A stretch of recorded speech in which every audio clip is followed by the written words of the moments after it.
اس نے جب دین کی دعوت کا آغاز فرمایا تو مکہ مکرمہ کے مشرکین مخالف، جو رشتہ دار تھے وہ دشمن ہو گئے، جو دوست تھے وہ مخالف ہیں، اور وہ طرح طرح سے نبی علیہ السلام کی ایذا پہنچانے کی کوششیں کرتے رہتے۔ جب یہ سلسلہ کچھ لمبا چلا تو مشرکین نے سوچا کہ ہم کوئی ایسی بات کریں کہ جس سے واضح ہو جائے کہ یہ اللہ کے رسول نہیں، اور اس کے لیے انہوں نے یہودیوں سے مدد دی۔ چنانچہ مکہ کے مشرکین نے نضر بن حارث ایک اور مشرک کو مکہ سے مدینہ طیبہ بھیجا کہ آپ لوگ ہمیں ہیلپ کریں کہ ہم ان سے کون سا سوال پوچھیں کہ یہ لاجواب ہو کر کہہ دیں کہ میں اللہ کا رسول نہیں ہوں۔ یہودی چونکہ علماء تھے اور ان کے پاس کتاب کا علم تھا، انہوں نے بڑے غور خوض کے بعد ان کو 3 سوال بتائے۔ پہلا سوال کہ یہ آپ ان سے پوچھیں کہ روح کیا چیز ہے، کیونکہ یہ ایسے سوال ہیں کہ جن کا جواب اللہ کے پیغمبر کے سوا کوئی دوسرا بندہ نہیں دے سکتا۔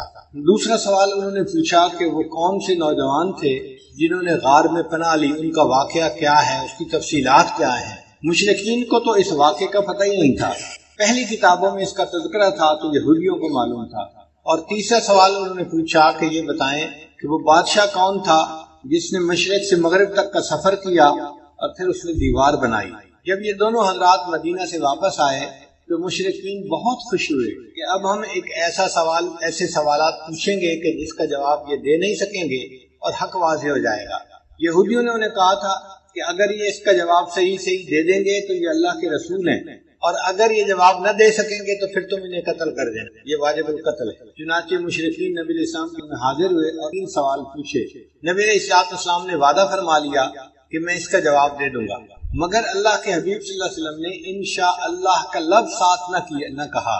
دل میں گمان تھا کہ اللہ تعالیٰ مہربانی فرمائیں گے اور جبریل علیہ السلام اس کا جواب لے کر آئیں گے اور میں کو بتا دوں گا۔ اب انتظار کرتے کرتے 15 دن گزر گئے اور وہی نہیں اتری۔ مشرکین مکہ تو مذاق اڑانے میں لگے ہوئے تھے، اور اللہ کے پیارے حبیب صلی اللہ علیہ وسلم کے دل پہ جو بیت رہی تھی وہ نبی علیہ السلام بھی جانتے۔ 15 دن کے بعد پھر اللہ رب العزت نے سورہ کہف کو نازل فرمایا۔ جو ان کا سوال تھا روح کے بارے میں، اس کا جواب پہلے دیا گیا اور باقی 2 سوالوں کا جواب اس میں دیا گیا۔ کہف کہتے ہیں بڑے غار کو، کئی ایسی جگہ ہوتی ہیں کہ ارد گرد 4 دیواری ہوتی ہے یا اونچائی ہوتی ہے، جگہ کھلی ہوتی ہیں، اگر باہر کی طرف سے وہ چھپی ہوئی ہوتی ہے تو بڑی جگہ ہوگی تو اس کو کہف کہیں گے، اور اگر چھوٹی جگہ ہوگی تو اس کو غار کہیں گے۔ غار تو ہم جانتے ہی ہیں چھوٹی جگہ ہوتی ہے، کہف آپ سمجھ لیں کہ بڑے غار کو کہف کہتے ہیں۔ چنانچہ سورت میں اللہ رب العزت نے ایسے نوجوانوں کا تذکرہ کیا جنہوں نے اپنا ایمان بچانے کے گھر وطن چھوڑا اور ایک کہف کے اندر انہوں نے پناہ لی۔ مفسرین نے لکھا ہے کہ ایک بادشاہ تھا، بت پرست تھا، اور وہ زبردستی ہر ایک کے اوپر آمادہ کرتا تھا، جو نہیں کرتا تھا اس کو سزا دیتا تھا، قید کرتا تھا، سزا دیتا۔ نوجوان تھے، موحد تھے، کلمہ پڑھنے والے تھے، اللہ پہ ایمان رکھنے والے تھے، ان کو بھی ڈرایا دھمکایا گیا کہ اگر تم قوم کے دین پر عمل نہیں کرو گے تو تمہیں سزا ملے گی۔ اب اپنی جان بچانے کے لیے وہ اپنے سے نکل کھڑے ہوئے۔ اپنے گھر بار کو چھوڑنا، وطن کو، عزیز اقارب کو چھوڑ کے دین کے لیے چلے جانا، یہ بڑی قربانی ہوتی۔ تو ان نوجوانوں نے بڑی قربانی کی۔ اللہ کی شان دیکھیں کہ جب یہ چلے تو ایک کتا بھی ان کے پیچھے پیچھے چلتا رہا۔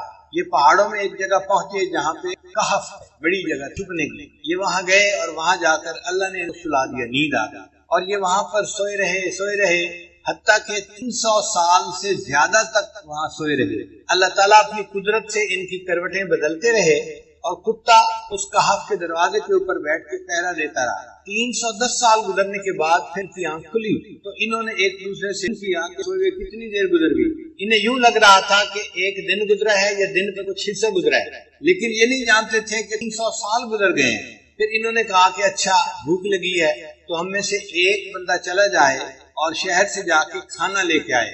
زیادہ لوگ جائیں گے تو لوگوں کو ہمارا پتہ چل جائے گا کہ یہ کون لوگ ہیں، اور پھر ہمارے لیے ایمان کو حفاظت مشکل ہو جائے گی۔ تو ایک بندے کو بھیجیں، ایک بندے کا چھپ کے جانا، لے کے آنا آسان ہو، مگر جاتے ہوئے انہوں نے اس کو نصیحت بھی کی کہ دیکھو آپ جا رہے ہو، کوئی جھگڑے والی بات نہ کرنا، جس سے بات کرنی ہو نرمی سے بات کرنا، ولیتلطف، نرمی کے انداز سے بات کرنا۔ یہ ولیتلطف قرآن مجید کا درمیانی لفظ ہے، سب سے درمیانی لفظ ہے، یعنی اگر کوئی بندہ قرآن مجید درمیانی مقصد کو معلوم کرنا چاہے تو وہ یہ ہے کہ انسان کو چاہیے کہ وہ نرم خوئی اختیار کرے، یہ جو سخت گیر لوگ ہوتے ہیں نا، سخت مزاج والے، شریعت کی نظر میں اچھے لوگ نہیں ہوتے. اچھے لوگ وہ ہوتے ہیں جن کو اللہ نرمی عطا فرمائے، دل کے نرم ہوتے ہیں، طبیعت کے نرم ہوتے ہیں، یہ اللہ کو پسندیدہ ہوتے ہیں. اور پھر انہوں نے یہ کہا کہ بھئی جانا تو حلال کھانا لے کے آنا. اس بات کو دیکھنا کہ ایھا ازکا طعاما، کون سا کھانا زیادہ پاکیزہ ہے. اس لیے کہ ولایت میں دو چیزیں بڑی اہم ہوتی ہیں،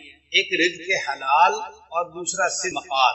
بات کرے تو انسان سچی بات کرے، اور کھانا کھائے تو پاکیزہ کھانا کھائے. جتنا پاکیزہ کھانا ہوگا اتنا دل جلدی منور ہوگا. اور جو بندہ کھانے کی احتیاط نہ کرے وہ اپنی کی ہوئی محنت کو ضائع کر بیٹھتا ہے. ہمارے سلسالیہ کے بزرگ تھے خواجہ غلام علی دہلوی رحمۃ اللہ علیہ، وہ فرماتے ہیں کہ ایک مرتبہ میں نے کسی جگہ پر کھانا کھا لیا اور وہ کھانا مشتبہ تھا، حرام نہیں تھا، شبہ تھا اس میں، اور اس کی وجہ سے میری ساری کیفیات غائب ہوئی. میں نے آ کے اپنے شیخ حضرت مرزا مظہر جانا رحمۃ اللہ علیہ کو بتایا کہ حضرت میں نے تو ایک لقمہ کھا لیا اور میں چلی گئی. حضرت نے فرمایا کہ آپ استغفار کرو اور روزانہ میرے پاس آؤ تاکہ میں تمہارے اوپر توجہ ڈالوں. فرماتے ہیں 40 دن مرزا مظہر جانا رحمۃ اللہ علیہ نے جب توجہ ڈالی تب جا کر میری کیفیتیں واپس آئیں. ایک طویل لقمہ کھانے سے کیفیتیں چلی گئیں اور 40 شیخ کی توجہ کے بعد پھر واپس آئے. کھانے پینے میں احتیاط، اسی لیے کھانے کے فرائض میں یہ فرض ہے کہ کھانے والا دیکھے کہ یہ حلال ہے یا نہیں. اور حلال اور حرام دیکھنا تو آسان ہوتا ہے، جو مشتبہ ہوتا ہے وہ اور زیادہ مشکل ہے. ہمارے حضرت مرشد عالم رحمۃ اللہ علیہ کے بڑے صاحبزادے حضرت عبد الرحمن قاسمی رحمۃ اللہ علیہ واقعہ سنانے لگے. مرشد عالم رحمۃ پر گئے ہوئے اور حضرت خواجہ عبد المالک سیکی رحمۃ اللہ علیہ وہ اسلام آباد تشریف لائے ہوئے تھے اور واپسی وہ چکوال تشریف لے. تو کہنے لگے کہ میں گھر میں تھا تو مجھے ہی سارا انتظام کرنا تھا. میں نے بٹھایا اور اماں جی کو بتایا کہ امی تشریف لائے ہیں، آپ کھانا بنا دیں. اور جب کھانے کا وقت آیا تو میں نے کھانا لے کے دسترخوان پر لگایا. رحمۃ اللہ علیہ سے کیا کہ حضرت آپ کھانا کھائیے. حضرت دسترخوان پہ تو بیٹھے رہے لیکن کھانا نہیں کھایا. جب میں نے دوسرے کہا کہ حضرت کھانا کھائیں تو حضرت نے میری طرف دیکھ کر مجھ سے کہا کہ تمہارے گھر میں یہ سور کیسے داخل ہوا، تمہارے گھر میں یہ سور کیسے داخل ہوا. کہنے لگے میں چپکے چھوٹ گئے، سینہ آ گیا کہ حضرت کیا فرما رہے ہیں کہ تمہارے گھر میں یہ سور کیسے داخل ہوا. میں گھر آیا اور میں نے اماں جی سے کہا حضرت کھانا نہیں کھا رہے، فرما رہے ہیں کہ تمہارے گھر میں یہ سور کیسے داخل ہوا. کہنے لگے کہ اماں جی نے سر پکڑ لیا اور کہنے لگی او ہو مجھ سے بڑی غلطی، میں ہمیشہ حضرت کا کھانا اپنے گھر سے بنایا کرتی تھی. یہ میری جو پڑوسن عورت ہے یہ مدتوں سے مجھے کہہ رہی تھی کہ تمہارے شیخ جب آئیں گے تو ان کا کھانا ایک وقت کا میں بناؤں گی. تو پڑوس کا لحاظ کرتے ہوئے میں نے اسے کہہ دیا تھا کہ حضرت آئے ہیں کھانا آپ بنا دو. یہ کھانا ہمارے گھر کا نہیں پکا ہوا، یہ پڑوسی کے گھر کا پکا. صاحبزادہ صاحب کہنے لگے کہ میں نے سوچا کہ وہ تو اسکول ماسٹر تھے تو ان کا حرام کا مال کیسے ہو گیا، وہ بھی دیتے ہیں اور تنخواہ کا پیسہ لیتے ہیں، حرام کا پیسہ تو نہیں. کہنے لگے جب تحقیق کی تو پتہ چلا کہ وہ اپنی تنخواہ بینک میں رکھتے تھے اور بینک میں رکھنے کی وجہ سے کچھ پیسے شامل ہو جاتے. وہ جو حلال مال کے اندر سود کے تھوڑے سے پیسے شامل ہو جاتے تھے اس کی وجہ سے پورا مال جو ہے حرام بن گیا تھا. اور حضرت صدیقی رحمۃ اللہ نے کشف کی نظر سے پہچان لیا اور فرمایا کہ بتاؤ تمہارے گھر کے اندر سور کیسے داخل ہوئے. پھر اماں جی نے اپنے گھر سے آٹا لیا اور کھانا بنایا. صدیقی رحمۃ اللہ پھر کھانا نوش فرمایا. اس لیے ولایت کے میدان میں دو چیزیں بڑی اہم ہیں، رزق حلال اور صدق مقال. انسان بات کرے تو سچ بات کرے، جھوٹ سے بچے. اور دوسری بات کہ انسان کھانا کھائے تو حلال کھائے، کیونکہ اگر حرام کھانا ہوگا تو حدیث مطابق حدیث پاک میں آتا ہے کہ اس بندے کی دعا قبول نہیں کی جاتی. حدیث مبارکہ میں ہے کہ رو رو کے بندہ دعا مانگ رہا ہے، بیت اللہ سے لپٹ کے دعا مانگ رہا ہے، حالانکہ اس کا لباس حرام کا، اس کا کھانا حرام کا. اس بندے کی دعا کیسے قبول ہو سکتی؟ ہماری دعاؤں کی قبولیت کے نہ ہونے کی بنیادی وجہ مال کا پوری طرح حلال نہ ہونا. اس پہ بہت دھیان رکھنا چاہیے اور جو چیز منہ میں ڈالیں اس سے پہلے 100 دفعہ سوچنا چاہیے کہ یہ حلال ہے یا نہیں. ہمارے اسلاف تو کھانا کھانے سے پہلے 7 یعنی جگہوں تک دیکھتے تھے کہ اس چیز کی بے ٹھیک ہوئی ہے یا نہیں ہوئی. احوال الصادقین میں علامہ عبد الوہاب شیرانی رحمۃ اللہ فرماتے ہیں کہ وہ 7 ہاتھ تک دیکھتے تھے کہ اس چیز کی بے ٹھیک ہوئی ہے یا نہیں ہوئی. یعنی ہم نے کسی چیز بندے سے خریدی، اس بندے کے پاس ٹھیک چیز آئی یا نہیں آئی، پھر اس نے آگے جو خریدی تو وہ ٹھیک خریدی یا نہیں خریدی، پھر اس نے آگے جو خریدی تو 7 ہاتھ تک دیکھتے تھے.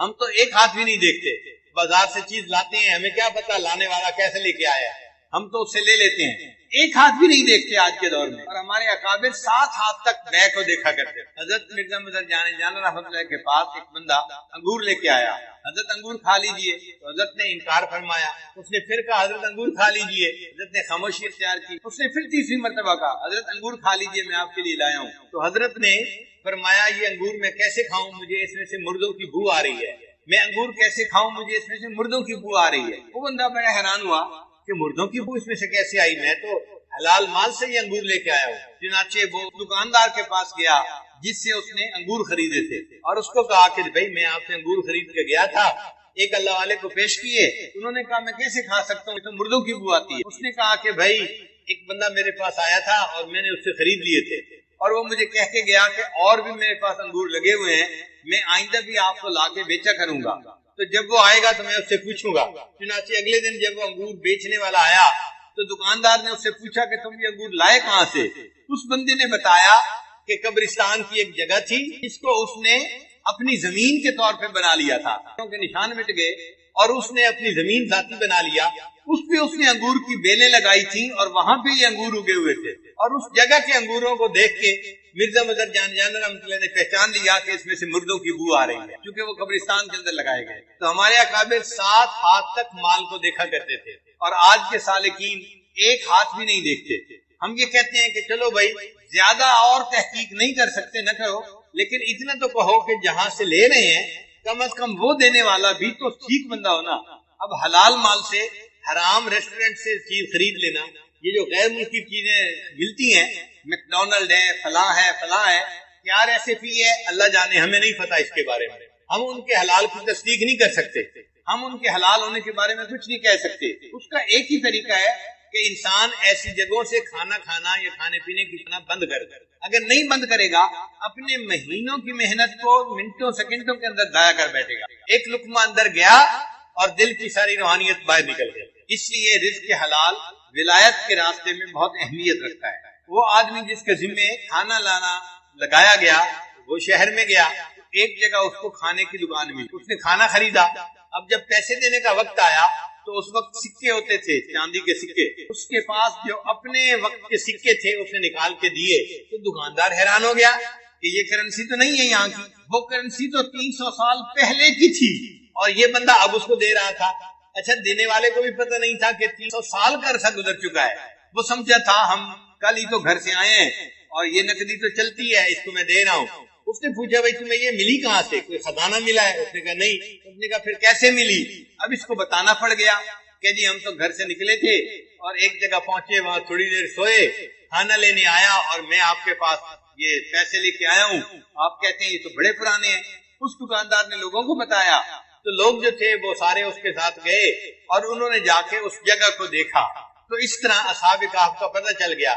اللہ کی شان کے جو کھانا لے کے گیا، یہ جب واپس گیا تو یہ گیا، اس کو بھی پھر نیند آ گئی، یہ بھی وہاں جا کے۔ اللہ تعالیٰ اپنی قدرت دکھانا چاہتے تھے کہ لوگوں تم سمجھتے ہو کہ قیامت کے دن کوئی ہمیں زندہ نہیں کر سکے گا، میں دنیا میں دکھا دیتا ہوں کہ میں جس کو چاہوں 300 سال سلا دوں، اور ان 300 سالوں میں اس کا جسم خراب بھی نہ ہو، اور پھر میں اگر اس کو جگانا چاہوں تو میں اس کو جگا کے بھی دکھا دیتا ہوں۔ تو سلانا اور جگانا یہ میرے اختیار میں ہے، موت دینا اور پھر قیامت کے دن اس کو کھڑا کرنا یہ میرے اختیار میں ہے۔ اللہ کی شان دیکھیں کہ جب یہ لوگ اٹھے تھے اس وقت جو بادشاہ تھا وہ ایمان والا تھا، وہ اللہ کو ماننے والا تھا۔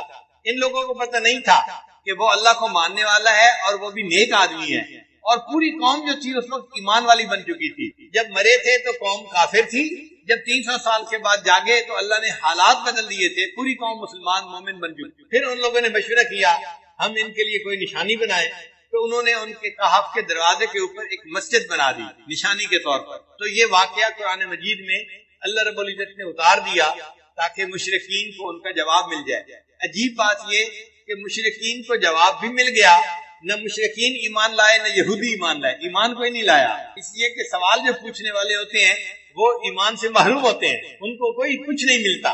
تو قرآن مجید میں اس واقعے کی تفصیل جو ہے وہ موجود ہے، تاہم اس صورت کی احادیث کے اندر بڑی فضیلت آئی ہے، ذرا آپ اس فضیلت کو بھی سن لیجئے تاکہ پتہ چل جائے کہ سورہ کہف کے کیا فضائل ہیں۔ بعض سورتوں کے خاص فضائل حدیث میں وارد ہوئے ہیں، جیسے سورہ فاتحہ، سورہ بقرہ، سورہ آل عمران، سورہ کہف، سورہ ملک، سورہ کافرون، اخلاص اور فتح۔ حضرت برار رضی اللہ عنہ روایت کرتے ہیں، ایک صحابی تھے جو اپنے گھر میں سورہ کہف کی تلاوت اونچی کر رہے تھے، کیونکہ گھر کا صحن چھوٹا تھا، گھوڑا بھی بندھا ہوا تھا اور چارپائی کے اوپر ان کا بیٹا بھی لیٹا ہوا تھا، سویا ہوا تھا۔ اب ان کا دل چاہتا تھا کہ وہ اونچی تلاوت کریں، جہر سے تلاوت کریں۔ جب وہ جہر سے تلاوت کرتے تو گھوڑا بھی دکتا تھا اور ان کو ڈر ہوتا یہ گھوڑا کہیں میرے بیٹے کو لات نہ مار دے، تو وہ آہستہ پڑھتے تو گھوڑا بھی سکون ہو جاتا۔ پھر طبیعت میں جوش آتا، شوق اٹھتا، پھر دل چاہتا کہ اونچا پڑھیں، پھر گھوڑا بھی دکنے لگ جاتا۔ یہی ساری رات ہوتا رہا۔ جب صبح کا وقت ہوا، انہوں نے دعا کے لیے ہاتھ اٹھائے تو انہوں نے دیکھا کہ کچھ بادل سے ہیں جن کے اندر روشنیاں ہیں، اور یہ روشنیاں ان کے سر سے دور آسمان کی طرف جا رہی ہیں۔ پھر وہ نبی علیہ السلام کی خدمت میں حاضر ہوئے، فذکر ذلک للنبی صلی اللہ علیہ وسلم، انہوں نے نبی علیہ السلام کے سامنے یہ پوری رات کا قصہ بتایا تو نبی علیہ السلام نے فرمایا کہ یہ اللہ تعالیٰ کے فرشتے تھے جو تمہارے قرآن کی تلاوت سننے کے لیے تمہارے قریب آ گئے تھے۔ اگر تم تلاوت کرتے رہتے تو مدینے کے لوگ اپنی آنکھوں سے اللہ کے فرشتوں کو دیکھ لیتے۔ تو سورہ کہف کی تلاوت سننے کے لیے اللہ کے فرشتے آسمانوں سے نیچے اتر پڑے۔ ابو درداء رضی اللہ عنہ روایت کرتے ہیں، من حافظ 10 آیات من اول سورۃ الکہف، کہ جس بندے نے سورہ کہف کی پہلی 10 آیات کو یاد کر لیا، اسی ما من فتنۃ الدجال، اللہ تعالیٰ اس کو دجال کے فتنے سے محفوظ فرما لیں گے۔ معاذ رضی اللہ عنہ فرماتے ہیں کہ نبی علیہ السلام نے ارشاد فرمایا، من قرأ اول سورۃ الکہف وآخرها کانت لہ نورا من قدمہ الی رأسہ، کہ جس نے سورہ کہف شروع میں تلاوت کی اس کے لیے قدموں سے لے کے سر تک نور ہوگا۔ ومن قرأها كلها، اور جس نے پوری سورہ کہف کی تلاوت کی، کانت لہ نورا ما بین السماء الی الارض، تو اس کے لیے اللہ تعالیٰ زمین سے لے کے آسمان تک نور پیدا فرما دیں۔ صدیقہ لانا فرماتی ہیں، من قرأ من سورۃ الکہف 10 آیات، جس نے سورہ کہف میں سے 10 آیات پڑھی، ان منامہ ہی، سونے سے پہلے، اسم من فتنۃ الدجال، اللہ تعالیٰ اس کو دجال کے فتنے سے محفوظ فرمائیں گے۔ ابن عباس فرماتے ہیں کہ نبی علیہ السلام نے ارشاد فرمایا، سورۃ الکہف تدعی فی التوراۃ حائل، کہ سورہ کہف کا نام تورات کے اندر حائل تھا۔ حائلہ کیا مطلب؟ حائل ہونے والی، یعنی یہ بندے اور قبر کے عذاب کے درمیان حائل ہونے والی صورت ہے، بندے اور شیطان کے درمیان حائل ہونے والی صورت ہے۔ عبداللہ رضی اللہ عنہ فرماتے ہیں، قال رسول اللہ صلی اللہ علیہ وسلم، کہ نبی علیہ السلام نے ارشاد فرمایا، البیت الذی تقرأ فیہ سورۃ الکہف، وہ گھر جس کے اندر سورہ کہف کی تلاوت کی جاتی ہے، لا يدخلہ شیطان تلک اللیلہ، اس رات شیطان اس گھر کے اندر داخل نہیں ہو سکتا۔ یعنی جو بندہ رات کو سورہ کہف تلاوت کر لے گا، اس گھر کے اندر شیطان رات کو داخل نہیں ہو سکتا۔ آپ اندازہ لگائیے اس سورت کی کتنی عظمت ہے کہ جس گھر میں رات کو پڑھی جائے شیطان رات کو داخل نہیں ہو سکتا، تو بھائی اگر دن میں پڑھی جائے گی تو دن میں بھی داخل نہیں ہو سکے گا، اور جس گھر کے لوگ پڑھیں گے وہ فتنہ دجال سے محفوظ رہیں گے۔ اس سورت کو یاد کرنا اور اس کی کثرت سے تلاوت کرنا یہ بہت فائدے کی بات ہے، اسی لیے جمعہ کے دن اس سورت کا پڑھنا اور بھی زیادہ ثواب کا باعث ہے۔ نبی علیہ السلام نے ارشاد فرمایا کہ سورہ کہف کو جمعہ کے دن تلاوت کیا کرو، تو ہم سورہ کہف کی بھی تلاوت کریں جمعہ کے دن، اور اس کو یاد کر کے پڑھنے کی کوشش کریں تاکہ اللہ تعالیٰ ہمیں شیطان سے بھی بچائے، اور جو دجال ہے اللہ تعالیٰ اس کے فتنے سے بھی ہمیں محفوظ۔ سورہ کہف سے پہلے ایک سورت ہے سورہ اسراء، اس کا نام ہے۔ اللہ رب العزت نے اس کو سبحان کے لفظ سے شروع، سبحان الذی اسریٰ بعبدہ لیلا من المسجد الحرام الی المسجد الاقصی، تو سبحان کے لفظ سے وہ سورت شروع ہوئی ہے، اور یہ سورت اسراء یہ سورت کہف اس کے بعد آئی، اس کو اللہ نے الحمد کے لفظ سے شروع فرمایا ہے۔ چنانچہ سبحان اور الحمد کا ایک جوڑ ہے۔ بخاری شریف کی آخری روایت ہے، کلمتان حبیبتان الی الرحمن ثقیلتان فی المیزان خفیفتان علی اللسان سبحان اللہ و بحمدہ سبحان اللہ العظیم۔ دیکھیں پہلے تسبیح آئی اور پھر تحمید آئی، اور اللہ تعالیٰ نے یہاں بھی وہی ترتیب رکھی۔ قرآن مجید کچھ صورتیں ہیں جن کو اللہ نے الحمد سے شروع فرمایا، جیسے سورہ فاتحہ ہے، سورہ فاطر ہے، یا یہ سورہ کہف ہے۔ الحمد سے کیوں شروع فرمایا؟ اصل مقصد یہ تھا کہ یہ اللہ تعالیٰ کی تعریف ہی ہے کہ اللہ رب العزت نے کمال رحمت سے اور مہربانی سے اپنے بندوں کو اس کلام سے نوازا۔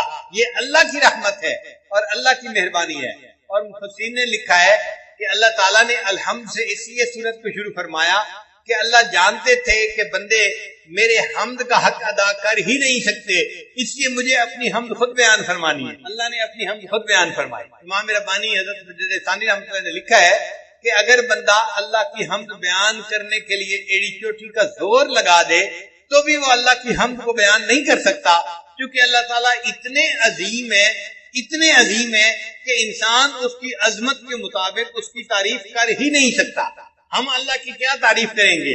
انبیاء کے سردار، انبیاء کے امام حضرت محمد مصطفیٰ احمد مجتبی حضرت محمد مصطفیٰ صلی اللہ علیہ وسلم، انہوں نے فرما دیا اللہم لا احصی ثناء علیک، اے اللہ میں آپ کی تعریفوں کا احاطہ نہیں کر سکتا، انت کما اثنیت علی نفسک، آپ ایسے ہیں جیسے آپ نے اپنی تعریفیں خود بیان فرمائی ہیں۔ تو اللہ کی تعریف اللہ خود ہی بیان فرما سکتا ہے، مخلوق میں سے کوئی تعریف کر ہی نہیں سکتا۔ اللہ اتنے بڑے ہیں۔ اس کی مثال یوں سمجھیں، ایک عام آدمی اس کو کوئی کہنے لگ جائے کہ جی آپ ذرا ایک سپر کمپیوٹر کی تعریف کریں، تو ایک عام آدمی یا ایک بچہ جو پرائمری اسکول کا پڑھنے والا ہے وہ سپر کمپیوٹر کی کیا تعریف کرے گا؟ وہ تو جانتا ہی ہے اس کے بارے میں۔ اسی طرح ہم بندے ہیں، ہم اللہ کی عظمت کی حقیقت کو جانتے ہی نہیں، اس لیے ہم اس کی تعریف کر ہی نہیں سکتے۔ جتنی تعریفیں کریں گے یہ تعریفیں نیچے رہ جائیں گی۔ اللہ کی شان اس سے بھی بڑی ہے، اس سے بھی بڑی ہے، اس سے بھی بڑی ہے۔ اللہ تعالیٰ بہت بڑے ہیں۔ اس لیے نبی علیہ السلام نے ارشاد فرمایا کہ اے اللہ ما عبدنا کا حق کا عبادت، ہم نے آپ کی عبادت ایسے نہیں کی جیسی عبادت کرنے کا حق تھا، ہم عبادت کا حق ادا کر ہی نہیں سکتے۔ امام ربانی مجدد ثانی رحمۃ اللہ فرماتے ہیں کہ کوئی بندہ کتنے خلوص سے عبادت کیوں نہ کرے، کتنی یکسوئی کے ساتھ، کتنی توجہ کے ساتھ، کتنی جو ہے وہ یکسوئی کے ساتھ عبادت کرے، وہ اللہ کی عبادت کا حق ادا کر ہی نہیں سکتا۔ اس کی عبادت نیچے رہ جاتی ہے۔ اللہ کی شان اس سے بھی اونچی ہے، اس سے بھی اونچی ہے، اس سے بھی اونچی ہے۔ اب یہاں پہ ایک سوال پیدا ہوتا ہے کہ جب ہم اللہ تعالیٰ کی حمد بیان کر ہی نہیں سکتے، جیسے اللہ تعالیٰ اونچے ہیں، حمد کے لائق ہیں، پھر ثواب کیوں ملتا ہے؟ پھر ثواب کیوں ملتا ہے بندے کو؟ تو علماء نے اس کا جواب دیا۔ علماء جواب دیتے ہیں کہ اگر باپ اپنے بیٹے کو اسکول داخل کروائے نا، اور شام کو بچہ گھر واپس آئے اور آ کے کہ ابو میں نے لکھنا سیکھا ہے، باپ کہتا ہے بیٹا دکھاؤ تختی، تو بیٹا تختی دکھاتا ہے، اس نے ٹیڑھی سیڑھی لائنیں لگائی ہوتی ہیں، کچھ سمجھ میں نہیں آ رہا ہوتا، لیکن باپ اس کو انکریج کرنے کے لیے، اس کا دل رکھنے کے لیے اس کو آئس کریم انعام لے کے دے دیتا ہے۔ یہ جو آئس کریم کا انعام ہے یہ خوش خطی کا انعام نہیں ہے، یہ اس کا دل رکھنے کے لیے اس پر شفقت کا اظہار ہے۔ اسی طرح اللہ جو ہماری عبادتیں قبول کرتے ہیں وہ ہماری عبادتوں کی کوئی اچھائی نہیں ہوتی، بلکہ اللہ ان اللہ بالناس لرؤوف الرحیم، اپنے بندوں پر رؤوف اور رحیم ہے، اس کی رافت اور رحمت کا یہ تقاضا ہے۔ اللہ اپنے بندوں کی ٹوٹی پھوٹی عبادت پر بھی ان کو اجر عطا فرما دیتا ہے۔ اس لیے اللہ تعالیٰ نے اس سورت کو الحمد کے لفظ سے شروع فرمایا، الحمدللہ الذی انزل علی عبدہ الکتاب ولم یجعل لہ عوجا، سب تعریف اللہ ہی کے لیے ہے جس نے اپنے بندے پر کتاب نازل فرمائی اور اس کتاب میں ذرا بھی کجی نہیں رکھی۔ یعنی یہ کتاب ایسی ہے کہ اس میں کوئی کمی نہیں، کوئی کجی نہیں ہے، نہ کوئی آپس میں ایک دوسرے کے ساتھ جو ہے فرق ہے، نہ کوئی کمزوری ہے، کسی قسم کی کوئی کمزوری ہے ہی نہیں۔ یہ ایسی کتاب ہے کہ جو بالکل جو ہے ہر قسم کے سکم سے پاک اور بالاتر کتاب ہے، اللہ کا کلام ہے، قیمہ استقامت دینے والی کتاب ہے۔ لِيُنذِرَ بَأْسًا شَدِيدًا مِّن لَّدُنْهُ وَيُبَشِّرَ الْمُؤْمِنِينَ الَّذِينَ يَعْمَلُونَ الصَّالِحَاتِ أَنَّ لَهُمْ أَجْرًا حَسَنًا، تاکہ وہ اللہ کی طرف سے سخت عذاب سے ڈرائے۔ یعنی جو لوگ ایمان نہیں لاتے اور نیک اعمال نہیں کرتے، قرآن ان کو ڈراتا ہے آخرت کے عذاب سے۔ اس میں ترغیب بھی ہے، ترہیب بھی ہے۔ نیک لوگوں کو جنت کی بشارت دی جاتی ہے اور جو بات کو نہیں مانتے ان کو جہنم کی عذاب کے بارے میں بتایا جاتا ہے، تاکہ ڈرائے ان لوگوں کو سخت عذاب سے اور مومنین کو بشارت دے جو نیک عمل کرتے ہیں کہ ان کے لیے اچھا اجر ہے۔ اچھا اجر کون سا ہے؟ مومنین کے لیے جنت اللہ نے بہترین اجر بنایا ہے۔ ماکثین فیہ ابدا، وہ اس میں ہمیشہ رہیں گے، جنت میں ہمیشہ ہمیشہ رہیں گے۔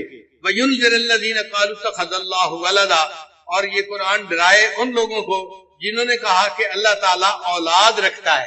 بعض ایسے بھی لوگ گزرے ہیں جو کہتے تھے کہ اللہ تعالیٰ کی اولاد ہے.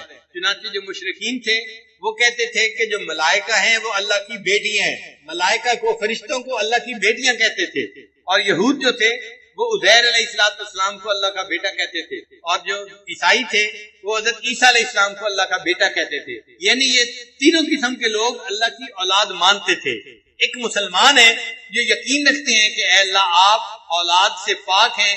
قل هو اللہ احد اللہ الصمد لم یلد ولم یولد ولم یکن لہ کفوا احد. اور اسی لیے اللہ تعالیٰ کو ایمان والوں سے محبت ہے کہ یہ میری عظمت کو جانتے ہیں اور میرے اوپر صحیح ایمان لانے والے بندے. اللہ تعالیٰ کو اس بات پہ بہت غصہ آتا ہے کہ کوئی ان کے ساتھ اولاد کو جوڑے.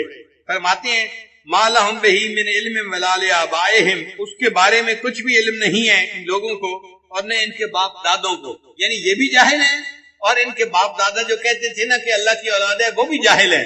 اس لیے کہ سانپ کا بیٹا سانپ ہی ہوتا ہے. یہ جاہل تھے، انہوں نے اولاد جنی تو وہ بھی جاہل ہی نکلی، اور ان کی اولاد نے بھی کہا کہ اللہ تعالیٰ کا بیٹا ہے. اللہ فرماتے ہیں کبرت کلمۃ تخرج من افواہہم، کہ بڑے بول ہیں جو ان کے منہوں سے نکل رہا ہے.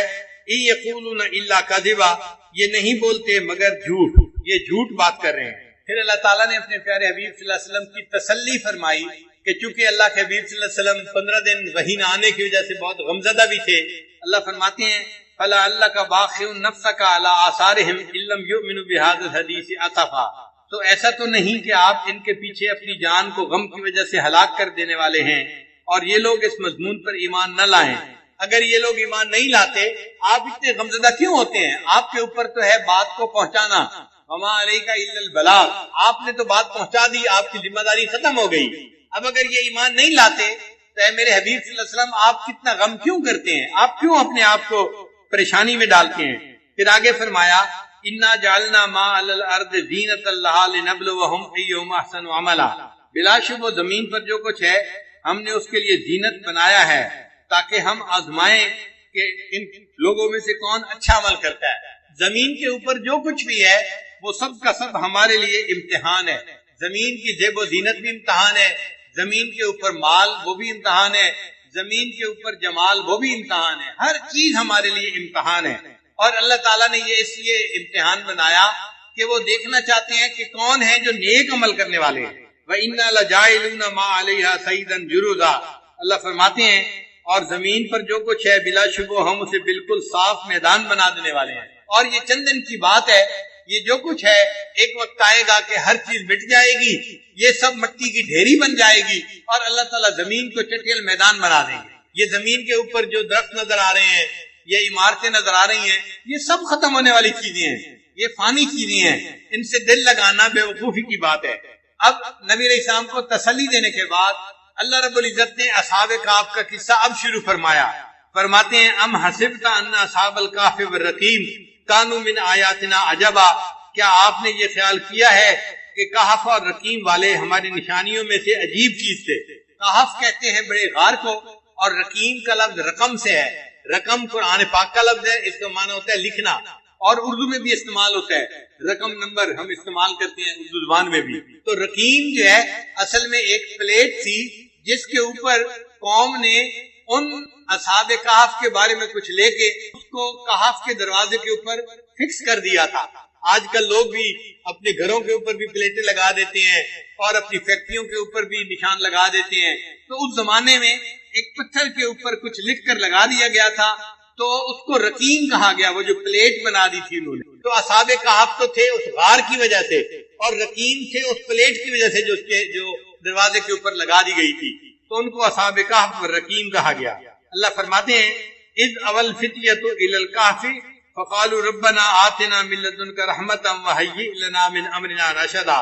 کہ جب جوانوں نے غار میں ٹھکانہ پکڑا تو انہوں نے کہا اے ہمارے رب اپنے پاس سے ہمیں رحمت عطا فرما اور ہمارے لیے ہمارے کام میں اچھی صورتحال مہیا فرما. قرآن مجید کی یہ خوبی ہے کہ وہ جب کوئی قصہ بیان کرتا ہے تو اس کی جزیات کے اندر نہیں جاتا، چونکہ وہ بے فائدہ ہوتا ہے. کام کی بات سے کام رکھتا ہے، جو اصل مقصود ہے وہ پہنچا دیتا ہے اور اس سے مقصد پورا ہو جاتا ہے. تو قرآن مجید نے یہ نہیں کہا کون سا زمانہ تھا، کون سا بادشاہ تھا اور کیا واقعہ پیش آیا.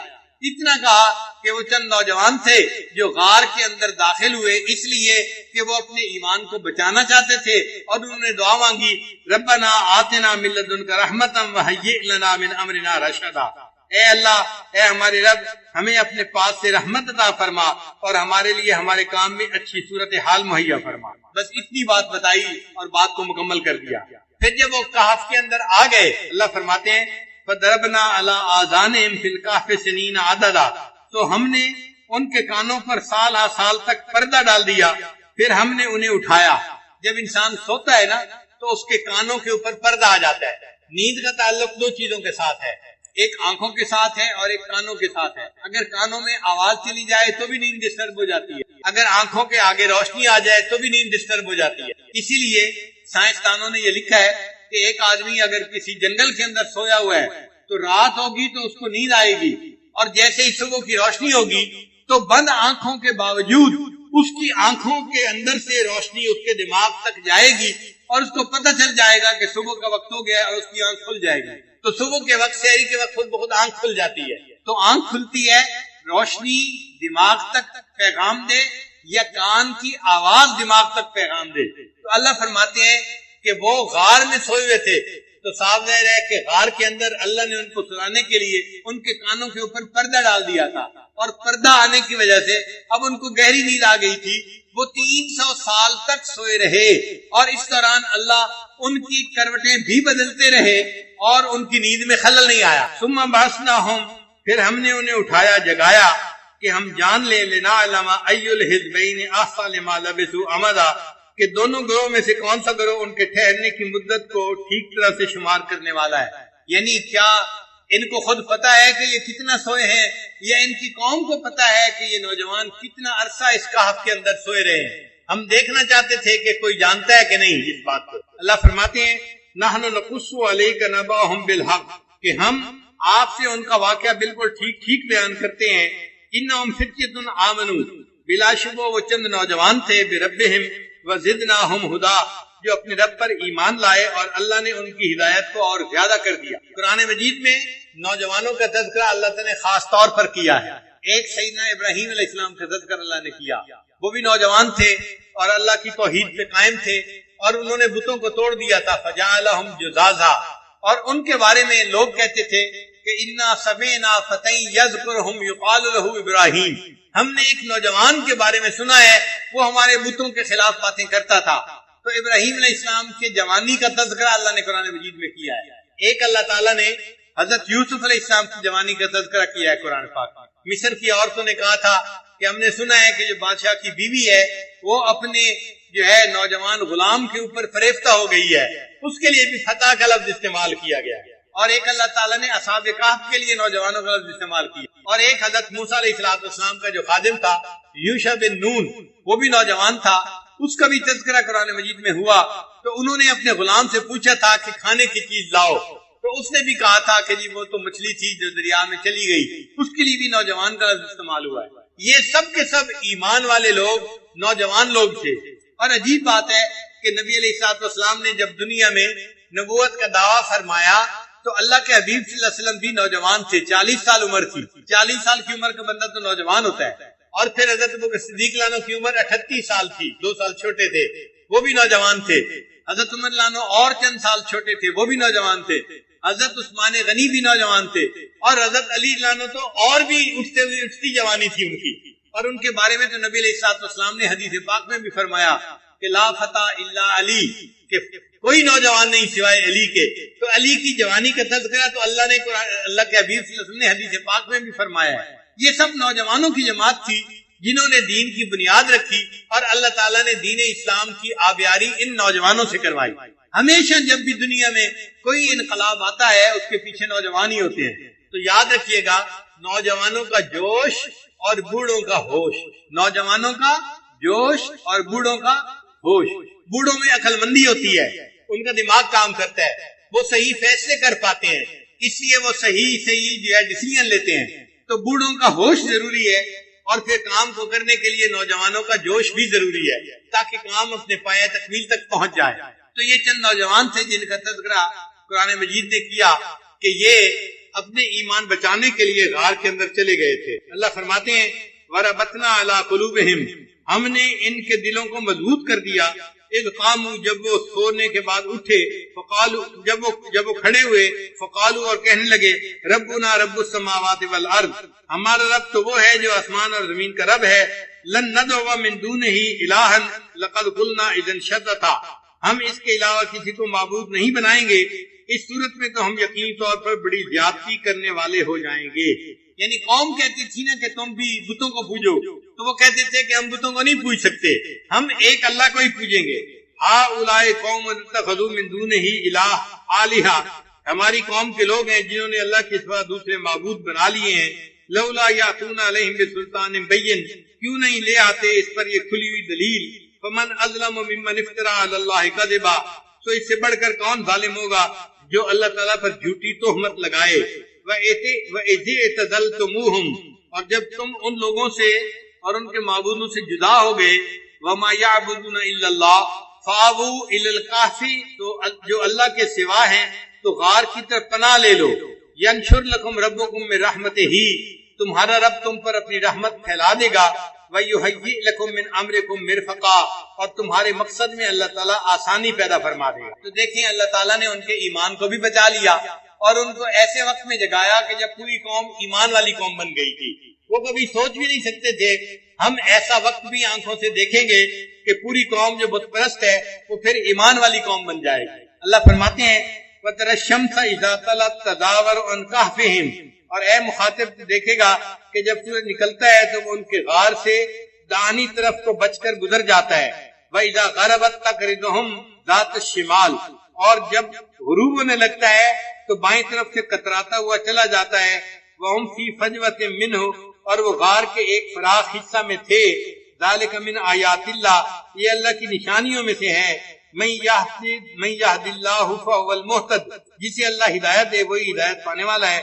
وَمَن يُضْلِلْ، اور جس کو وہ گمراہ کرے، فَلَن تَجِدَ لَهُ وَلِيًّا مُرْشِدًا، تو اس کے لیے کوئی مددگار اور اس کو بتانے والا نہ پائے گا۔ یعنی اللہ رب العزت نے ان کا جو غار تھا نا، کہف تھا، اس کا معاملہ ایسے رکھا تھا کہ جب سورج طلوع ہوتا تھا تو بھی اس کی ڈائریکٹ دھوپ نہیں پڑتی تھی، کیونکہ ڈائریکٹ دھوپ پڑنے سے چیزوں کے اوپر اثر ہوتا ہے۔ اگر ان کے بدن پر ڈائریکٹ دھوپ پڑتی تو 300 سال میں ان کے بدن گل سڑ جاتے۔ اللہ ان کے بدن کو سلامت رکھنا چاہتے تھے، تو اللہ تعالیٰ نے ایسا معاملہ بنا دیا کہ سورج جب چڑھتا تھا یا غروب ہوتا تھا تو پہاڑ ایسا تھا کہ وہ اس کی دھوپ کو روک لیتا تھا اور ان لوگوں کے جسموں تک دھوپ جاتی نہیں تھی۔ اللہ فرماتے ہیں کہ اللہ نے اپنی نشانی دکھائی، قدرت دکھائی کہ دیکھو میں نے ان لوگوں کے جسموں کو اتنے 100 سال تک صحیح سلامت رکھا۔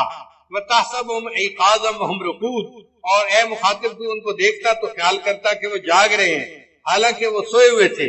وَنُقَلِّبُهُمْ ذَاتَ الْيَمِينِ وَذَاتِ الشِّمَالِ، اور ہم انہیں دائیں کروٹ پر اور بائیں کروٹ پر بدل دیتے تھے۔ وَكَلْبُهُمْ بَاسِطٌ ذِرَاعَيْهِ بِالْوَسِيدِ، اور ان کا کتا دہانے کے اوپر، یعنی غار کا جو دروازہ تھا اس کے اوپر اپنے ہاتھ بچھائے ہوئے بیٹھا تھا۔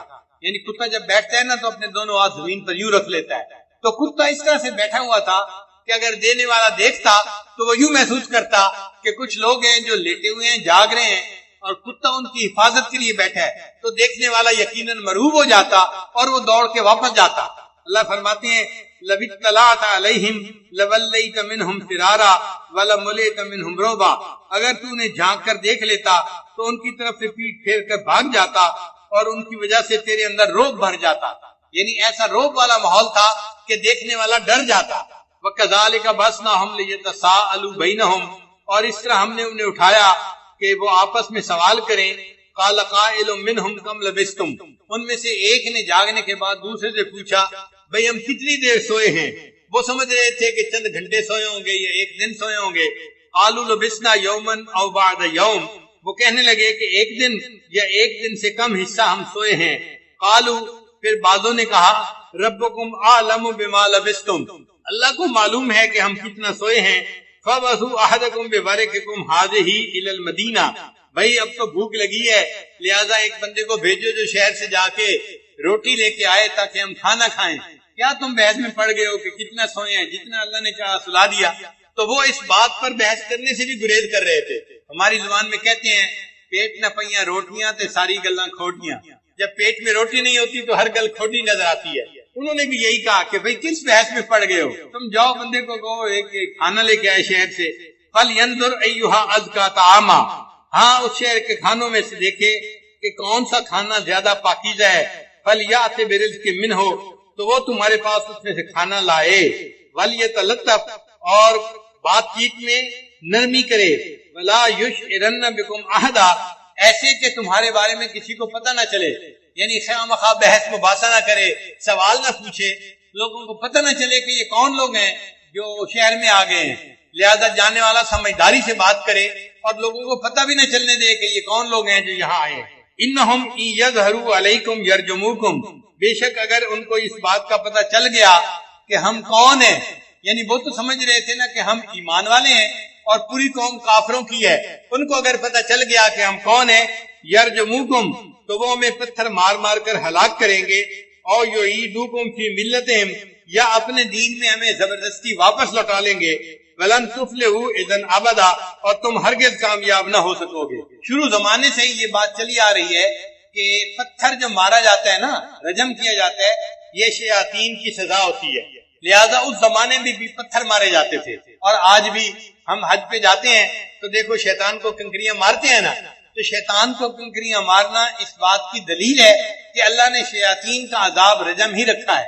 اسی لیے اللہ تعالیٰ نے زنا کی سزا بھی رجم ہی رکھی ہے. وَكَذَلِكَ أَثَرْنَا عَلَيْهِمْ لِيَعْلَمُوا أَنَّ وَعْدَ اللَّهِ حَقٌّ, اور اس طرح ہم نے ان پر مطلع کر دیا تاکہ وہ اس بات کو جان لے کہ بلا شبہ اللہ کا وعدہ حق ہے کہ قیامت آئے گی, اور قیامت میں انسانوں کو اللہ تعالیٰ پھر زندہ فرمائیں گے. وَأَنَّ السَّاعَةَ لَا رَيْبَ فِيهَا, اور قیامت میں آنے میں کوئی شک نہیں ہے. اِذْ يَتَنَازَعُونَ بَيْنَهُمْ أَمْرَهُمْ, جب وہ لوگ اپنے درمیان ان کے بارے میں جھگڑ رہے تھے. فَقَالُوا ابْنُوا عَلَيْهِمْ بُنْيَانًا, تو انہوں نے کہا کہ ان کے اوپر ایک عمارت بنا دو. ربهم اعلم بهم, ان کا رب خوب ان کو جانتا ہے. قال الذين غلبوا على امرهم, کہا انہوں نے جو اس معاملے میں غالب آئے, لنتخذن علیہم مسجدا, ہم ضرور ان کے اوپر مسجد بنائیں گے. یعنی نشانی کے طور پر انہوں نے ان کے اوپر مسجد بنا دی. آگے فرمایا سیکون ثلاثۃ رابعہم, کچھ لوگ یوں کہیں گے کہ وہ 3 بندے تھے اور چوتھا ان کا کتا تھا. وَيَقُولُونَ خَمْسَةٌ سَادِسُهُمْ كَلْبُهُمْ, اور کچھ لوگ کہیں گے کہ وہ 5 تھے اور چھٹا ان کا کتا تھا. رجمًا بالغیب, یہ سب اٹکل پچو لگا رہے ہیں. وَيَقُولُونَ سَبْعَةٌ وَثَامِنُهُمْ, اور کچھ لوگ کہیں گے کہ وہ 7 ہیں اور 8واں ان کا کتا ہے. قُلْ رَبِّي أَعْلَمُ بِعِدَّتِهِمْ, آپ فرما دیجئے کہ میرا رب ان کی تعداد کو بہتر جانتا ہے. إِلَّا قَلِيلٌ, مگر تھوڑے سے لوگ ہیں جو جانتے ہیں. فَلَا تُمَارِ فِيهِمْ إِلَّا مِرَاءً ظَاهِرًا, تو آپ اس کے بارے میں سرسری بحث کے علاوہ زیادہ بات نہ کیجئے. وَلَا تَسْتَفْتِ فِيهِمْ مِنْهُمْ أَحَدًا, اور ان کے بارے میں کسی سے سوال بھی نہ کیجئے. مقصد یہ تھا کہ بھئی ان کی تعداد کتنی ہے اصحاب کہف کی, یہ فضول سی بات ہے, یہ کوئی ایسی بات نہیں کہ جس کے اوپر کسی سے پوچھ پرتیت کی جائے یا اس کا فیصلہ کیا جائے. وہ 7 تھے, 5 تھے, 8 تھے, 2 تھے, اللہ ان کی تعداد کو بہتر جانتا ہے. بہرحال کچھ نوجوان تھے جنہوں نے غار میں پناہ لی تھی اور اللہ نے ان کے ایمان کو محفوظ کر دیا تھا. پھر اتنا واقعہ سنانے کے بعد اللہ تعالیٰ اپنے پیارے حبیب صلی اللہ علیہ وسلم کو سمجھاتے ہیں, فرماتے ہیں وَلَا تَقُولَنَّ لِشَيْءٍ إِنِّي فَاعِلٌ ذَلِكَ غَدًا, اے میرے محبوب صلی اللہ علیہ وسلم, کسی چیز کے بارے میں آپ ہرگز یوں نہ کہیں کہ میں اسے کل کروں گا, مگر یہ کہ الا ان یشاء اللہ, کہ اس کے ساتھ اللہ کی مشیت کا ذکر بھی کریں کہ اللہ چاہے گا تو میں کل کروں گا, کیونکہ کرنے والا تو اللہ ہے نا, اختیار تو اللہ کا ہے. اللہ تعالیٰ اپنی کبریائی بھی دکھانا چاہتے تھے کہ معاملہ تو میرے ہاتھ میں ہے, جو چاہوں وہ میں کروں گا. تو آپ اگر کوئی بات کریں تو کہیں کہ اللہ چاہیں گے تو میں کل کروں گا. وَاذْكُرْ رَبَّكَ إِذَا نَسِيتَ, اے میرے محبوب جب آپ بھول جائیں تو اپنے رب کو یاد کریں. وَقُلْ عَسَىٰ أَن يَهْدِيَنِ رَبِّي لِأَقْرَبَ مِنْ هَٰذَا رَشَدًا, اور آپ یوں کہہ دیجئے کہ امید ہے میرا رب مجھے وہ بات بتا دے گا جو ہدایت کے اعتبار سے اس سے قریب تر ہے. وَلَبِثُوا فِي كَهْفِهِمْ 300 سِنِينَ وَازْدَادُوا 9, اللہ فرماتے ہیں کہ وہ لوگ اپنے غار میں 309 سال رہے, یعنی شمسی اعتبار سے 300 سال رہے, اور اگر قمری اعتبار سے کریں تو پھر وقت زیادہ بن جاتا ہے, تو 309 سال بن گئے اس طرح سے. قل اللہ اعلم بما لبثوا، اللہ ہی خوب جاننے والا ہے کہ وہ کتنی مدت رہے. لہو غیب السماوات والارض، اللہ کو آسمان اور زمین کے غیب کا علم ہے. اب صرف ہی واس میں وہی دیکھنے والا ہے اور سننے والا ہے. ما لہم من دونہ من ولی، ان لوگوں کو اس کے سوا کوئی مددگار نہیں. ولا یشرک فی حکمہ احدا، اور وہ اپنے حکم میں کسی کو شریک نہیں فرماتا. یعنی اللہ اپنے حکم میں کسی کو اپنا شریک نہیں بناتا، صرف اللہ ایک ہی ہے جس کا حکم چلتا ہے، اس میں کوئی اس کا دوسرا شریک نہیں ہے. ما اوحی الیک من کتاب ربک، آپ کے رب کی کتاب جو آپ کی طرف وحی کی گئی اس کی تلاوت کیجئے. لا مبدل لکلماتہ، اس کے کلمات کو کوئی بدلنے والا نہیں. ولن تجد من دونہ ملتحدا، اور ہرگز آپ اس کے سوا کوئی پناہ کی جگہ نہیں پائیں گے. وَاصْبِرْ نَفْسَكَ مَعَ الَّذِينَ يَدْعُونَ رَبَّهُمْ بِالْغَدَاةِ وَالْعَشِيِّ، اور جو لوگ صبح و شام اپنے رب کو پکارتے ہیں ان کے ساتھ آپ اپنے آپ کو بٹھائیے.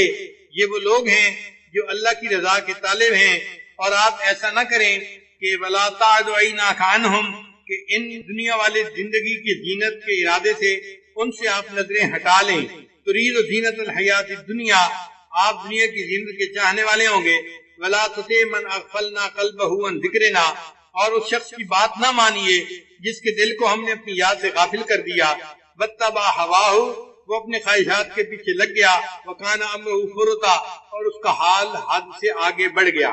مکہ کے مشرکین نے نبی علیہ الصلوۃ والسلام کو ایک پیغام دیا تھا کہ یہ جو ایمان لانے والے لوگ ہیں نا، حضرت بلال جانو جیسے اور دوسرے حضرات جو تھے، یہ سب غریب غربا لوگ ہیں، اور ہم اپنے وقت کے بڑے بڑے سردار لوگ ہیں. ہمیں آتے ہوئے اور آپ کے پاس آ کر بیٹھتے ہوئے محسوس ہوتا ہے، شرم آتی ہے، غیرت آتی ہے. ہم اتنے غریب قسم کے لوگوں کے پاس آ کے کیسے بیٹھیں؟ آپ ان کو اپنے پاس سے اگر ہٹا دیں تو پھر ہم آپ کے پاس آئیں گے، آپ کی بات کو سنیں گے. تو جب انہوں نے یہ پیغام بھیجا، اللہ رب العزت کی آیت اتار دی، اے میرے حبیب صلی اللہ علیہ وسلم، یہ مکار لوگ ہیں، یہ مشرکین کے جو سردار ہیں، آپ ان کی دنیا کی حیثیت کا ذرا خیال نہ کیجیے، اور جو آپ کے پاس لوگ ہیں آپ ان صحابہ کے پاس بیٹھیے، یہ ایمان کے ساتھ اپنے دلوں کو بھرنے والے لوگ ہیں، آپ ان میں اپنا وقت گزاریے اور ان کو اپنی صحبت عطا فرمائیے. فرمایا قل الحق من ربکم، آپ فرما دیجئے کہ حق تمہارے رب کی طرف سے ہے. فمن شاء فالمؤمن، تو جس کا جی چاہے وہ مومن ہو جائے. ومن شاء فلیکفر، اور جس کا جی چاہے وہ کافر رہے. انا اعتدنا للظالمین نارا، بے شک ہم نے ظالموں کے لیے آگ تیار کر رکھی ہے. احاط بہم سرادقها، اس کی دیواریں گھیرے ہوئے ہوں گی ان کو جہنم میں. وَإِن يَسْتَغِيثُوا يُغَاثُوا بِمَاءٍ كَالْمُهْلِ يَشْوِي الْوُجُوهَ، اور جب وہ فریاد کریں گے تو انہیں پینے کے لیے ایسا پانی دیا جائے گا جو تیل کی تلچھٹ کی طرح ہوگا، اور وہ منہوں کو بھون ڈالے گا. یعنی اتنا گرم ہوگا کہ جب جہنمی اس کو پینے لگیں گے تو ان کے ہونٹ جل جائیں گے. بئس الشراب، پینے کی کتنا برا مشروب ہے. وساعت مرتفقہ، اور وہ دوزخ آرام کی بری جگہ ہے. الذین آمنوا وعملوا الصالحات، بے شک جو لوگ ایمان لائے اور انہوں نے نیک اعمال کیے. انا لا نضیع اجر من احسن عملا، ہم ایسے لوگوں کے نیک اعمال کو ضائع نہیں کریں گے. اولئک لهم جنات عدن تجری من تحتهم الانہار، ان لوگوں کے لیے ہمیشہ رہنے کے لیے باغ ہے جن کے نیچے نہریں جاری ہوں گی. یحلون فیہا من اساور من ذہب، انہیں سونے کے کنگنوں کا زیور پہنایا جائے گا. یعنی جنت میں جنتی مرد بھی سونے کے کنگن پہنیں گے. بعض طلباء اس بات پہ بڑے حیران ہوتے ہیں کہ بھئی مرد لوگ سونے کے کنگن پہنیں گے. ہاں بھئی، کہاں سونے کے کنگن گیا ہے، مگر اللہ تعالیٰ کو ایک ایسا زیور بنائیں گے جو مرد کو اچھا لگے گا. اب آپ دیکھیں آج کسی بندے کو راڈو کی گھڑی مل جائے نا تو ایسے ایسے کر کے دکھا رہا ہوتا ہے دوسرے. بھئی یہ جو تم ہاتھ اوپر کر کے راڈو کی گھڑی دکھا رہے ہو، کیوں دکھا رہے ہو؟ تمہیں اچھی لگ رہی ہے نا. اور روڈو کی گھڑی بھی لیتے ہیں تو جس کے اوپر سونے کی تہ چڑی ہوتی ہے وہ لیتے ہیں کہ جی اچھی لگے. اس کا مطلب یہ کہ دنیا میں بھی ایسی چیزیں اچھی لگتی ہیں. تو اگر اللہ تعالیٰ نے جنت میں ایسے کنگن مرد کو پہنا دیے تو وہ مرد کو جنت میں بھی سجیں گے اور اچھے لگیں گے. وَيَلْبَسُونَ ثِيَابًا خُضْرًا مِّن سُندُسٍ وَإِسْتَبْرَقٍ مُّتَكِئِينَ فِيهَا عَلَى الْأَرَائِكِ، اور یہ لوگ سندس اور استبرق کے کپڑے پہنیں گے، جنت میں چارپائیوں پر تکیے لگائے ہوں گے. نعم الثواب، بہت اچھا بدلہ ہے. وحسنت مرتفقہ، اور آرام کی اچھی جگہ ہے. تو یعنی جو لوگ ایمان نہیں لائیں گے وہ جہنم میں جائیں گے اور ان کے لیے ٹھکانہ برا ہوگا. اور جو لوگ نیک اعمال کریں گے اللہ تعالیٰ ان کو جنت عطا فرمائیں گے، اور وہ جنت میں اللہ کی نعمتوں میں ہوں گے، اور ان کے لیے جنت بہترین ٹھکانہ ہوگی۔ یہاں تک اصحاب کہف کا جو قصہ تھا وہ پورا ہو گیا۔ اب اس کے بعد اگلا قصہ ہوگا، لہذا اس قصے کا درس ہم انشاءاللہ کل تک موقوف رکھتے ہیں۔ چند باتیں اور آپ کی خدمت میں عرض کر دیں کہ سورہ کہف کا لب لباب کیا ہے، اس کو سمجھنے میں اس عاجز کو تقریباً 2 سال لگانے پڑے۔ 2 سال سے سورہ کہف کی تفاسیر یہ عاجز پڑھ رہا ہے، اور الحمدللہ کہ تقریباً 120 سے زیادہ تفاسیر کا مطالعہ کیا، جن میں سے 30 تفاسیر اردو کی تھیں، باقی عربی کی تھیں، اور ایک فارسی کی بھی تھی۔ اور فارسی کی جو تفسیر تھی اس سے سب سے زیادہ فائدہ ہوا، اور وہ فارسی کی تفسیر ہمارے سلسلہ کے بزرگوں میں سے ایک بزرگ گزرے ہیں، عبداللہ انصاری رحمۃ اللہ علیہ، افغانستان میں تھے، نقشبندی بزرگ تھے، ان کی تفسیر ہے کشف الاسرار و عدت الابرار۔ اس میں انہوں نے بہت نکات لکھے ہیں، دل خوش ہو جاتا ہے وہ تفسیر پڑھ کے۔ وہ تفسیر اس وقت کہیں مطبوعہ نہیں ملتی دنیا میں، کہیں مخطوطہ اس کا ملا، اور ہم نے اپنے بعض دوستوں کی مہربانی اور تعاون سے اس کو حاصل کیا، اور پھر اس سے پڑھ کر ہم نے کچھ نقطے نکالے، اور وہ انشاءاللہ آئندہ درس کے اندر آپ کی پیش کریں گے، تو آپ کو پوری صورت کے لب لباب کا پتہ چل جائے گا۔ اس کو سمجھنا ہی مشکل ہے۔ بہت دیر تک میں یہی سمجھتا رہا کہ سورہ کہف کا اصل مدعا وہ چند نوجوان تھے جو غار اور کہف کے اندر چلے گئے تھے، ہم اس کو سمجھتے تھے کہ یہ مدعا ہے اس کا پوری صورت کا۔ پھر بعد میں پتہ چلا کہ نہیں، اصل مدعا تو کچھ اور ہے، اور اللہ نے پوری صورت کو اتنے پیارے طریقے سے جو ہے نازل فرمایا ہے کہ انسان حیران ہوتا ہے۔ اب اس کا جو لب لباب ہے نا، اس کو کہتے ہیں سینٹرل آئیڈیا۔ کیا کہتے ہیں؟ Central idea. طلباء کہیں گے ہمیں بھی کیا مشکل لفظ کہنے لکھا رہے ہیں، یعنی وہ اس کا لب لباب ہے، اس کا مقصود ہے اس کا۔ تو وہ میں آپ لوگوں کو اس وقت بتا دوں تاکہ آپ 5-10 دن وہ لب لباب سنتے رہیں گے تو ذہن میں بات جم جائے گی کہ سورت کا اصل مقصود کیا ہے۔ یہ بات ذہن میں رکھیے کہ اللہ رب العزت انسان کو اس دنیا میں 8 قسم کے حالات سے آزماتے ہیں۔ کتنے حالات سے آزماتے ہیں؟ 8 طرح کے حالات سے، عزت سے، ذلت سے، صحت سے، بیماری سے، نفع سے، نقصان سے، خوشی سے اور غمی سے۔ یہ 8 حالات 8 طرح کے حالات۔ ہر بندہ ہر وقت ان 8 میں سے کسی نہ کسی ایک حال میں ہوتا ہے، یا صحت مند ہوگا، یا بیمار ہوگا، یا خوش ہوگا، یا غمزدہ ہوگا، یا عزت میں ہوگا، یا ذلت میں ہوگا، یا فائدے میں ہوگا، یا نقصان میں ہوگا۔ یہ 8 حالات ہیں جو بندوں کے اوپر عدلتے بدلتے رہتے ہیں۔ اگر ان 8 حالات کا لب لباب کرے تو وہ 2 حالات بنتے ہیں، یا اچھے حالات یا برے حالات۔ یہ دو مطلب تقسیم ہو گئی، یعنی 8 حالات کو اگر ہم اور تقسیم کریں تو کتنے حالات میں تقسیم کریں گے؟ 2 حالات میں، یا نفع کا حال، عزت کا حال، صحت کا حال، یہ اچھے حالات ہیں، ذلت کا حال، بیماری کا حال، نقصان کا حال، یہ برے حالات ہیں۔ تو تقسیم بن گئی 2 حالات کی۔ اچھے حالات میں اللہ بندے کو آزماتے ہیں اور کبھی برے حالات میں آزماتے ہیں۔ تو کتنے حالات میں اللہ بندے کو آزماتے ہیں؟ 2 حالات میں۔ 2 حالات کون کون سے؟ اچھے حال میں، اور اچھے حال میں آزماتے ہیں کہ یہ میرا بندہ میری نعمتوں کا شکر ادا کرتا ہے یا نہیں کرتا، اور برے حالات میں آزماتے ہیں کہ میرا یہ بندہ ان کے اوپر مشکلات کے اوپر صبر کرتا ہے یا نہیں کرتا۔ تو تمام جو یعنی امتحانات ہیں ان کا نچوڑ 2 پیپر بنے۔ 2 پیپر کون سے ہیں؟ ایک صبر کا پیپر اور ایک شکر کا پیپر۔ اللہ تعالیٰ 2 طرح سے بندے کو آزماتے ہیں، کبھی نعمتیں دے کے آزماتے ہیں، شکر کا پیپر ہوتا ہے، یہ ٹھیک حل کرتا ہے یا نہیں کرتا۔ یہ نعمتوں میں اگر غافل ہو جاتا ہے اور نافرمانی پہ اتر آتا ہے اور دنیا داری میں لگ جاتا ہے اور نفس کی خواہشات میں لگ جاتا ہے تو یہ اپنے پیپر میں فیل ہو گیا۔ اور اگر میں نے مشکل حالات بھیجے اور ان مشکل حالات میں یہ بندہ اپنے جو ہے مایوسی میں چلا جاتا ہے اور دین سے ہٹ جاتا ہے، اعمال میں پیچھے ہٹ جاتا ہے، تو اس نے صبر نہیں کیا، یہ بھی اپنے پیپر میں فیل ہو گیا۔ تو صبر کے وقت میں انسان صبر کرے اور شکر کے وقت میں انسان شکر ادا کرے تو پھر وہ انسان کامیاب ہوتا ہے۔ تو یہ بات سمجھ آ گئی کہ ہمارے اس زندگی میں جو یہ دارالامتحان ہے، اس امتحان میں مختلف پیپر ہمیں دینے پڑتے ہیں۔ ان تمام پیپروں کا نچوڑ اور لب لباب کتنے پیپر بنے؟ 2 پیپر بنے۔ ان پیپروں کا نام کیا ہے؟ ایک شکر کا پیپر اور ایک صبر کا پیپر۔ یہاں تک بات اچھی طرح سمجھ آ گئی۔ اب اس سے اگلی بات سمجھ۔ اللہ تعالیٰ نے جب حضرت آدم علیہ السلام کو پیدا فرمایا تو اللہ تعالیٰ نے بھی ان کو ان دونوں پیپروں میں آزمایا۔ ایک تو ان کو جنت میں رکھا کہ شکر ادا کریں، نعمتیں تھیں، اور ایک اللہ تعالیٰ نے ان کو ایک درخت کا پھل کھانے سے منع فرما دیا، یہ صبر کے پیپر تھا۔ تو کتنے پیپروں میں آزمایا آدم علیہ السلام کو؟ کون کون سے پیپر تھے؟ صبر کا اور شکر کا۔ تو شکر کے پیپر میں تو آدم علیہ السلام کامیاب ہو گئے، لیکن جو صبر کا پیپر تھا نا، اس میں شیطان نے قسمیں کھا کے ان کو دھوکہ دے دیا۔ وقاسمہما، قرآن کہتا ہے کہ شیطان نے قسمیں کھا کے کہا کہ آپ اس کو کھا لیجئے، اور وہ بھول گئے تھے اس وقت کہ میں نے اللہ سے وعدہ کیا ہوا ہے کہ میں نے اس کا یہ پھل نہیں کھانا۔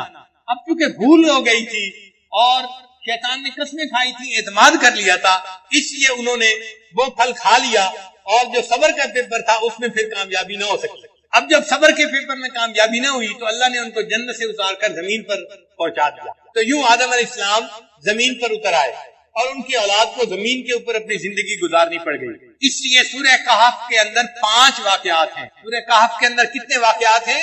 5 واقعات ہیں۔ یہ بہت توجہ سے یاد کرنے والی بات ہے۔ پہلا واقعہ ہے حضرت آدم علیہ السلام کا۔ یہ پوری سورہ کہف کا درمیانی واقعہ ہے، سینٹرل واقعہ ہے، یہ ایک قلب ہے پوری سورہ کہف کا۔ یہ واقعہ کون سا ہے؟ حضرت آدم علیہ السلام کا واقعہ۔ آیتیں تھوڑی سی ہیں حضرت آدم علیہ السلام کے بارے میں یا ابلیس کے بارے میں، چند آیتیں ہیں واقعہ، اور اس لیے پڑھنے والے لوگوں کی توجہ ہی نہیں جاتی کہ یہ جو تھوڑا سا ہنٹ دیا گیا ہے یہ لب لباب ہے اس پوری صورت کا، ادھر توجہ ہی نہیں جاتی، سمجھنے میں مشکل پیش آتی ہے۔ تو آدم علیہ السلام کا واقعہ اور شیطان کا بھی اللہ نے اس میں تذکرہ کیا، یہ واقعہ پوری صورت کا لب لباب ہے، اور اس میں اللہ نے 2 پیپروں کا تذکرہ کیا۔ کون کون سے پیپر تھے؟ صبر کا اور شکر کا۔ پھر اللہ نے اس واقعے سے پہلے 2 واقعات کا تذکرہ کیا۔ آدم علیہ السلام کے واقعے سے پہلے کتنے واقعات کا تذکرہ کیا؟ 2 واقعات کا، اور وہ 2 واقعات عوام الناس کے تھے، یہ بھی ذہن میں رکھیں۔ وہ 2 واقعات کن کے تھے؟ عوام الناس کے واقعات تھے۔ ایک واقعہ تھا نوجوانوں کا کہف کے اندر جانا، جو آج ہم نے پڑھا، اور یہ واقعہ جو تھا یہ صبر کا امتحان تھا نوجوانوں سے، اور یہ نوجوان صبر کے امتحان میں کامیاب ہو گئے۔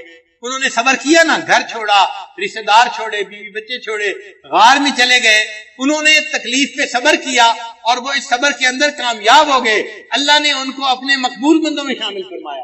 تو ایک واقعہ ہے نوجوانوں کا، اور یہ نوجوان کون تھے؟ عام نوجوان تھے، ان عام نوجوانوں کا واقعہ ہے، اور یہ صبر کا پیپر تھا، اور اس صبر کے پیپر میں یہ نوجوان کامیاب ہو گئے۔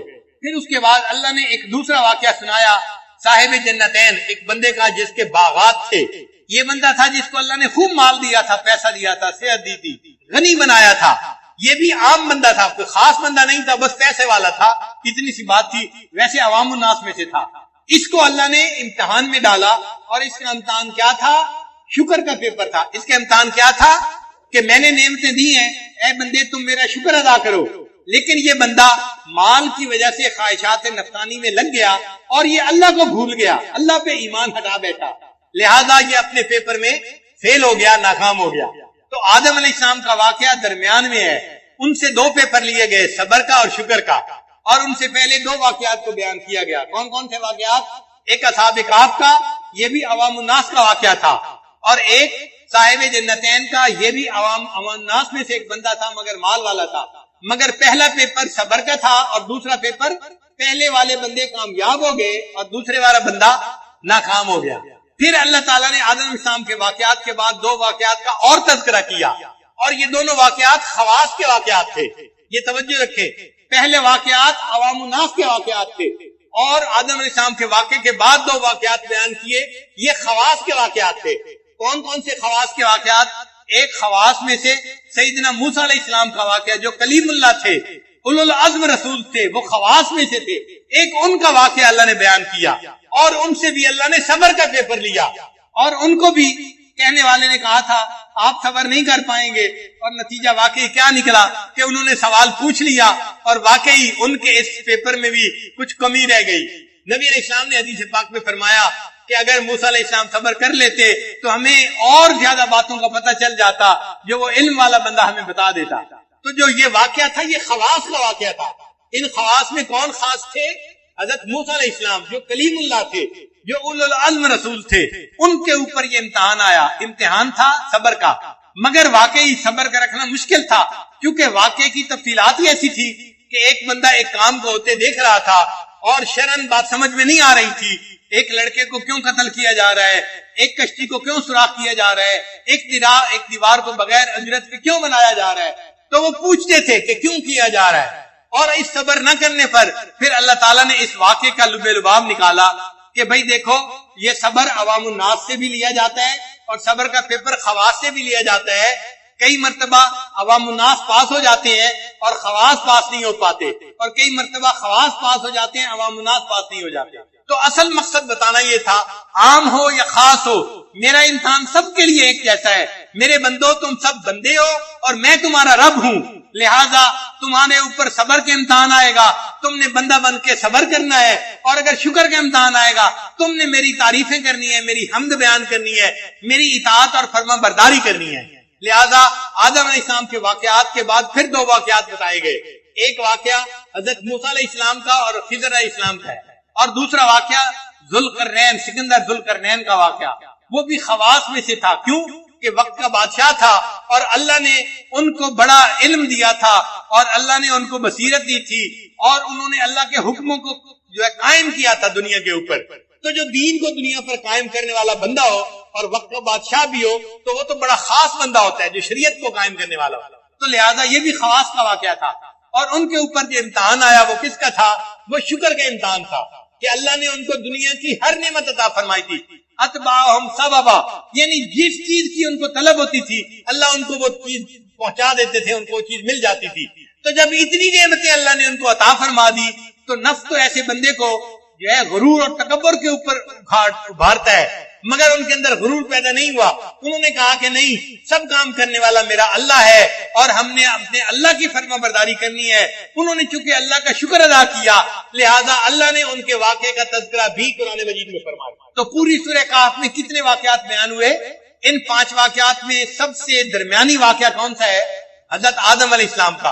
اور آدم علیہ السلام سے کتنے پیپر اللہ نے لیے؟ اور ان 2 پیپروں میں کون کون سے تھے؟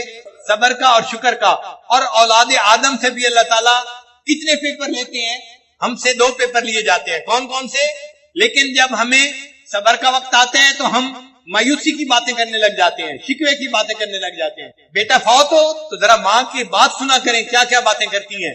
جوان بیٹا اللہ نے مجھ سے لے لیا, یہ کر لیا, وہ کر لیا, ہم بے صبری کی باتیں کرنے لگ جاتے ہیں.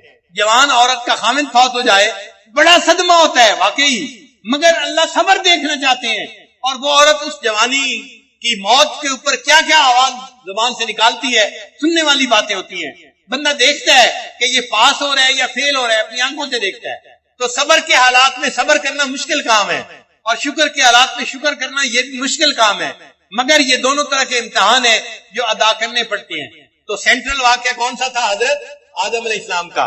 اللہ نے ان کو شکر اور صبر 2 پیپروں میں آزمایا. اور ان سے پہلے اللہ نے کتنے واقعات کا تذکرہ کیا؟ 2 واقعات کا. وہ واقعات کن کے تھے؟ عوام الناس کے تھے. کون کون سے تھے؟ ایک اصحاب کہف تھے, نوجوان تھے. یہ غریب تھے مگر ایمان کے اوپر ڈٹے رہے, صبر کے اوپر جمے رہے, اور اللہ نے ان کو کامیاب فرما دیا. یہ پاس ہو گئے اپنے پیپر میں. اور دوسرا واقعہ کن کا تھا؟ باغ والے کا واقعہ تھا. یہ امیر آدمی تھا مگر عام بندہ تھا. اللہ نے اس کو شکر کے پیپر میں آزمایا, مگر مال نے اس کے دماغ کو خراب کر دیا.